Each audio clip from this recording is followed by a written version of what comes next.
புதுக்கோட்டை மாவட்டம் குளமங்கலம் கிராமத்தில் வில்லுண்ணி ஆற்றங்கரையில் அமைந்திருக்கின்றது பெருங்காரையடி மீண்ட ஐயனார் திருக்கோவில்.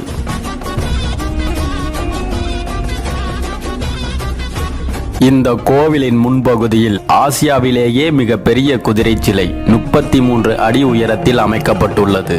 ஆசியாவுல பெரிய குதிரை ரூபம் தெரியுது. ஐயனார் குதிரையை பார் அங்கே ஜொலிக்குது. ஒவ்வொரு வருடம் மாசி மகத்தன்று இக்கோவிலின் திருவிழா நடைபெற்று வருகின்றது. மாசி மகத்தன்று நடைபெறும் இந்த திருவிழாவில் ஆசியாவிலேயே மிக பெரிய குதிரை சிலைக்கு பக்தர்களால் ஆயிரக்கணக்கான மாலைகள் நேர்த்திக்கடனாக செலுத்தப்படுகின்றார்கள். ஆயிரம் மாலை குதிரை கழுத்தில் விழுகுது.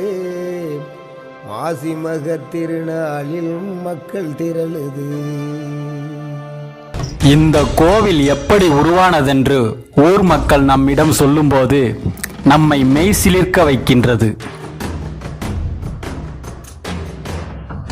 இப்போது கோவில் இருக்கின்ற பகுதி முழுவதும் முன்னால் அடர்ந்த காரை செடிகள் இருந்திருக்கின்றன.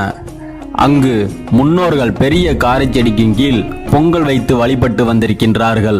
ஒரு பக்கம் பெரியவர்கள் பொங்கல் வைத்து கொண்டு இருக்க, மறுபக்கம் சிறுவர்கள் விளையாடி கொண்டிருந்திருக்கின்றார்கள். அருகிலேயே ஆடுகள் மேய்ந்து கொண்டிருந்திருக்கின்றது. சிறுவர் ஒருவர் கருக்கு மட்டையால் ஆட்டுக்கிடாயை வெட்ட, ஆட்டுக்கிடாயின் கழுத்தில் கருக்கு மட்டை பட்டதும் ஆட்டின் கழுத்து வெட்டப்பட்டு இரத்தம் பீரிட்டிருக்கின்றது.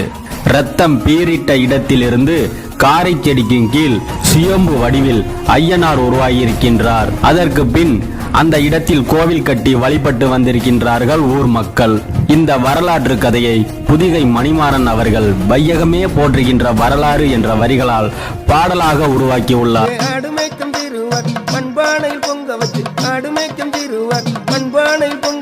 விளையாட்டுக்கு கருக்கு மட்டையாலாட்டு கிடைய வெட்டும் போது, விளையாட்டுக்கு கருக்கு மட்டையாலாட்டு கிடைய வெட்டும் போது திடாரெண்டு துண்டா போச்சு, திடாரெண்டு துண்டா போச்சு.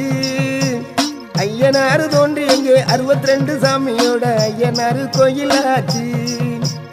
ஐயனாரு தோன்றி எங்கே 62 சாமியோட ஐயனாரு கோயிலாச்சு. ஒவ்வொரு வருடம் மாசி மக திருவிழாவில் ஏதாவது ஒரு திசையில் இப்பாடல் ஒலித்துக் கொண்டுதான் இருக்கும்.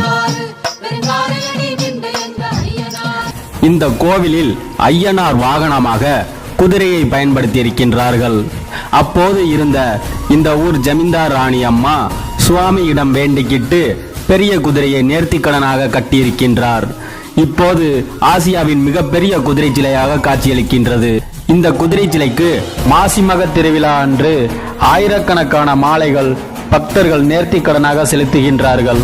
இந்த மாசி மக திருவிழாவிற்கு சுற்று வட்டார கிராம பகுதிகள் மட்டுமல்லாமல் வெளியூர் வெளிநாடு என எங்கு இருந்தாலும் பக்தர்கள் மாசி மக திருவிழாவிற்கு வந்து விடுகின்றார்கள்.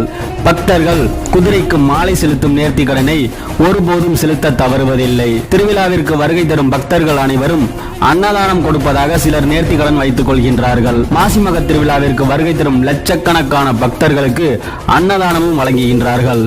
ஆசியாவுல பெரிய குதிரை ரூபம் தெரியுது.